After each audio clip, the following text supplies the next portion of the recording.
Good morning students. Last time आपने kinetic energy और potential energy की एक्सप्रेशंस देखी हैं, तो आपको पोटेंशियल एनर्जी की एक्सप्रेशन भी बता दी है। उसका फॉर्मूला आया mgh। काइनेटिक एनर्जी की मोस्ट इंपॉर्टेंट डेरिवेशन है, ये भी बता दिया है। अब अगर इनिशियल वेलोसिटी ज़ीरो होएगी तो फॉर्मूला है half M V square, otherwise आप half M V square minus U square लेंगे न्यूमेरिकल्स में, अगर दो वेलोसिटीज़ दी हो जाएंगी। अगर सिंगल वेलोसिटी दी हुई है दैट मीन्स काइनेटिक एनर्जी के लिए यही बेस्ट यही है कि यही फॉर्मूला याद रखो। अब आते हैं न्यूमेरिकल बच्चों। पोटेंशियल का फॉर्मूला, काइनेटिक का फॉर्मूला जो कि यूज़ होने हैं। अब जैसे ये क्वेश्चन दिया हुआ है, how fast should a man of mass 60 kg runs वगैरह, कोई बंदा कितनी तेज़ी से दौड़ेगा इतने वजन वाला, जबकि उसकी काइनेटिक एनर्जी इतने जूल दी हुई है। तो सिंपल सी बात है, ये तो बिल्कुल इजी हो गया। काइनेटिक एनर्जी दिया हुआ है, मास दिया हुआ है। अब काइनेटिक एनर्जी का फॉर्मूला क्या होता है, half M V square is equal to this. वगैरह कितनी स्पीड से दौड़ेगा, हाउ फास्ट, यानी वेलोसिटी निकालनी है। हाफ का हाफ एम है 60, वी स्क्वायर आपको निकालना है। ये 2 से 60 गया 30, तो 30 इधर आकर डिवाइड होगा, दैट मीन्स आपके पास वी स्क्वायर आया 25। स्क्वायर हटाएंगे तो स्क्वायर रूट आ जाएगा, तो ये 5 मीटर पर सेकंड की रफ्तार से वो दौड़ पाएगा, इतने जूल एनर्जी वाला बंदा। इजी है ना। नेक्स्ट है वगैरह फाइंड मास। अब वो कह रहा है एम निकालो of a body such that, क्या दिया हुआ है, 5 जूल ऑफ काइनेटिक एनर्जी, यानी के ई दिया हुआ 5 जूल। अब man moving with the speed of this, उससे उलट दिया हुआ है। अब स्पीड दी हुई है, वेलोसिटी दी हुई है, काइनेटिक एनर्जी दी हुई है, मास निकालना है। वही फॉर्मूला लग गया दोबारा। अब काइनेटिक एनर्जी ये दी हुई है, एम निकालना है, वी आपको दिया हुआ है 2, 2 का स्क्वायर 4, ये इससे कट जाएगा तो 2m बचेगा, 2 इधर नीचे, यानी मास कितना है किसी चीज़ का, 2.5 किलोग्राम। इसी तरह से क्वेश्चन आता है, a body of mass 4 kg is taken from a height of 5 metre to the height of 10 metre. देखो कोई चीज़ है वो यहाँ से उठाकर यहाँ तक लेकर जाएगी। वो कह रहा है 5 मीटर की ऊंचाई पर पड़ी थी, उसको 10 मीटर तक ले गए। जैसे यहाँ से कोई चीज़ उठाई, यहाँ पर पड़ी हुई थी, पहले ए तक ले गए। टेबल है, मान लो ये टेबल रखी हुई है, तो ये टेबल के ऊपर पहले जाकर रख दी 5 मीटर हाइट पर। अब यहाँ से वो बी तक लेकर गए और 5 मीटर ऊपर, ठीक है। टोटल हाइट क्या होगी, 10 मीटर। 5 मीटर से 10 मीटर की ऊंचाई पर लेकर गए हैं। पहले वो 5 मीटर की हाइट पर थी, अब वो 10 मीटर की हाइट पर रह गए। वगैरह पोटेंशियल एनर्जी कितनी बढ़ गई, तो पहले देखते हैं पोटेंशियल एनर्जी ए पर कितनी है। फॉर्मूला mgh, मास तो फिक्स है 4 का 4 है, जी भी फिक्स है 9.8 है, हाइट a.5 मीटर ऊपर है ज़मीन से, तो h लग गया इतना, यानी 5 मीटर ऊपर तो एनर्जी है 196। अब वगैरह बी पर कितनी एनर्जी हुई, अब बी पर हाइट कितनी है, टोटल 10 हो गई, तो बस यहाँ 5 की जगह 10 रखोगे तो आपका आंसर बन जाएगा। 4 का 4, जी का जी, एच की जगह 10 रखा, तो ये एनर्जी अब बढ़ गई क्योंकि हाइट बढ़ी है। वगैरह कितनी इंक्रीज़ हुई थी पोटेंशियल एनर्जी, तो अब वाली माइनस पहले वाली कर दी, तो इंक्रीज़ हो गई हाइट इंक्रीज़ होने की वजह से, ठीक है बेटा। फिर वो कह रहा है, a body is thrown up with the kinetic energy of 10 joule. वगैरह ऊपर फेंकी है, जैसे पेन है ऊपर फेंका है इस काइनेटिक एनर्जी से। If it attain a maximum height of 5 metre, अब यहाँ से कोई चीज़ फेंकी यहाँ तक पहुँची, ए से मान लो फेंकी और बी तक पहुँच गई 5 मीटर ऊंचाई पर। वो कह रहा है मास कितना है इस चीज़ का। अब हमें ये पता होना चाहिए कि मास निकालना है, हाइट इतनी दी हुई है, ग्रेविटी 9.8 होती है मीटर पर सेकंड स्क्वायर। वो अगर काइनेटिक एनर्जी इसकी जो दी हुई थी वो 10 दी हुई थी, तो काइनेटिक एनर्जी का formula half M V square is equal to 10 दिया हुआ है, ठीक है। अब काइनेटिक एनर्जी से जो थ्रो किया गया मैक्सिमम हाइट पर पहुंच गया, अब यहाँ पर सारी एनर्जी काइनेटिक वाली पोटेंशियल में कन्वर्ट हो चुकी होगी, यानी टोटल एनर्जी तो उतनी रहनी है। तो 10 काइनेटिक है तो ऊपर जाकर वो पोटेंशियल की फॉर्म में आ जाएगी।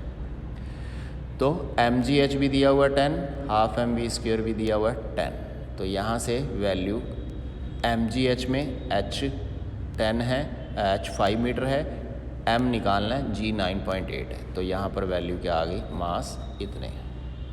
ये क्वेश्चन डिटेल में एक एक्सप्रेशन और करवाऊंगा, फिर और अच्छी तरह से समझ आ जाएगा, ठीक है। अब ये न्यूमेरिकल है बच्चों, प्रैक्टिस करो इनकी तभी फ़ायदा है। सोल्व तो किए हुए हैं पर पहले आप कोशिश करो बिना इसको देखे। वगैरह 5 kg की बॉल है, ड्रॉप की गई हाइट से 10 मीटर ऊंचाई से। ये देखो ये 10 मीटर ऊंची बॉल यहाँ हाइट पर पड़ी है, इसको यहाँ से छोड़ना है तो ये नीचे आएगी। वगैरह इसकी पोटेंशियल एनर्जी बताओ कितनी होगी। तो इस पॉइंट पर पोटेंशियल एनर्जी यानी mgh, ये रहा m, g की वैल्यू आपको बार बार बताई जा रही है और हाइट कितनी है ये वैल्यू रखो आंसर। वगैरह काइनेटिक एनर्जी जब यहाँ पर टच करने वाली होगी, 12 mv²। Find velocity before it touching the ground, यहाँ पर इसकी वेलोसिटी बतानी है। तो काइनेटिक एनर्जी का फॉर्मूला ये वैल्यू दी हुई है, 12 mv² में v² निकालो। ठीक है, सॉल्यूशन तो दिया ही हुआ है बच्चों, प्रैक्टिस कोशिश करो पहले खुद करने की। इस तरह ये नेक्स्ट क्वेश्चन दिया हुआ है, वो कह रहा है कोई बॉय बॉल को किक करता है, इतना वजन है बॉल का। ठीक है, a ball leaves his foot with the speed of 10 metre per second. वो कह रहा है जब उसने किक मारी तो इतनी रफ्तार से वो बॉल आगे गई, कितना वर्गडन लगाया उसने ये चेक करो। देखो वजन बॉल का दिया हुआ इतना, डिवाइड बाय 1000 कर लिया तो किलोग्राम में निकाला जाता है नॉर्मली।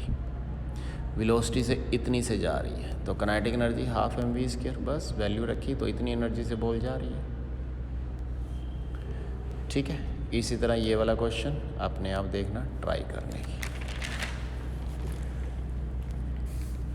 ठीक है, प्रैक्टिस के लिए बच्चों जितनी प्रैक्टिस करोगे उतना आपका फ़ायदा है। ये आपको डिफरेंट न्यूमेरिकल क्वेश्चन की फॉर्म में दिए हुए हैं। क्वेश्चन समझो, आंसर लिखो, नहीं समझ आए तो यहाँ से देख लेना, फिर भी ना आए तो पूछ लेना। ठीक है, 1-2 बच्चे ही पूछते हैं बस, बाकी तो कोई नहीं पूछ रहा। ठीक है, करोगे।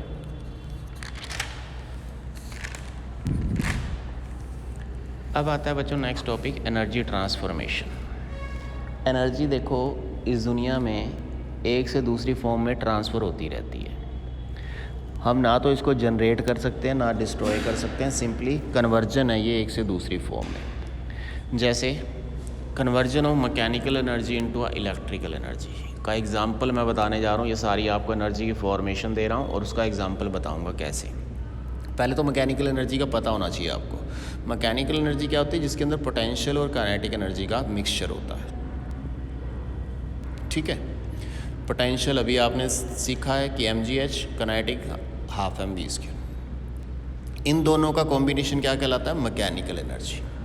तो फिलहाल हम करने जा रहे हैं कन्वर्जन की मैकेनिकल एनर्जी इलेक्ट्रिकल एनर्जी में कैसे कन्वर्ट होती है। तो सिंपल सी बात है बच्चों, पोटेंशियल एनर्जी का एग्जांपल होता है पानी जो बांध के अंदर खड़ा होता है, डैम के ऊपर, रेजरवायर के अंदर जो पानी इकट्ठा होता है, हाइट के ऊपर होता है ना बांध बना हुआ, वो रुका हुआ पानी होता है पर उसके अंदर एनर्जी ज़बरदस्त होती है क्योंकि हाइट बढ़ जाती है।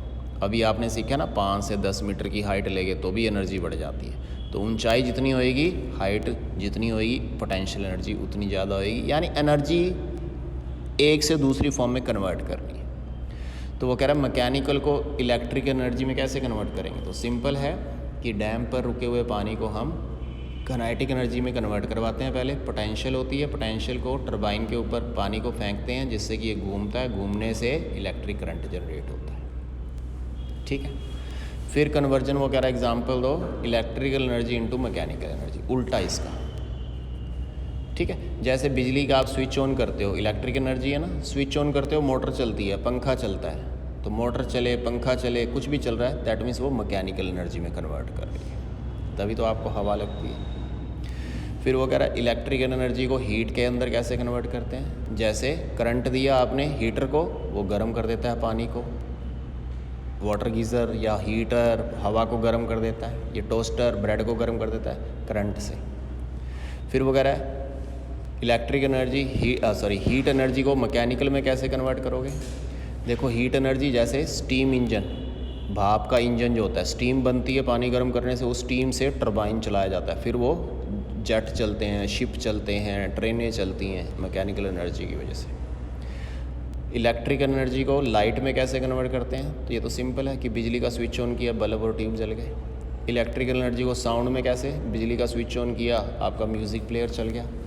Conversion of electric into heat energy में कैसे, chemical into heat energy, chemical यानी फ्यूल वगैरह, कोयला, तेल, डीजल, पेट्रोल, इनसे जैसे ही जलते हैं ये हीट निकालते हैं, जिससे कि आपकी कार, ट्रक, स्कूटर, एक्टिवा चलती है। इलेक्ट्रिकल इंटू केमिकल के अंदर कैसे होता है, जैसे बिजली का करंट देते हैं तो सेल वगैरह, इन्वर्टर वगैरह, बैटरी वगैरह चलनी शुरू हो जाती है। साउंड एनर्जी को इलेक्ट्रिक के अंदर कैसे कन्वर्ट करते हैं, जैसे आवाज़ से आप माइक्रोफोन से, यानी आवाज़ से आप सिग्नल आगे ट्रांसफ़र करते हैं, ठीक है, माइक्रोफोन इसका एग्जांपल दिया हुआ। लाइट एनर्जी को इलेक्ट्रिक सिस्टम के अंदर कैसे करते हैं, जैसे सूरज से मिलने वाली जो लाइट होती है, रोशनी होती है, उससे करंट क्रिएट करते हैं, यानी सोलर सेल वगैरह इसके एग्जांपल है। केमिकल एनर्जी को मैकेनिकल के अंदर कैसे कन्वर्ट करते हैं, जैसे कारों वगैरह के अंदर जो बैटरियां वगैरह लगी होती हैं या फ्यूल वगैरह की वजह से जो केमिकल एनर्जी होती है फ्यूल की, उससे कारें चलती हैं। तो ये डिफरेंट फॉर्म्स हैं एनर्जी की। That is all for the day. कर लेना बेटा।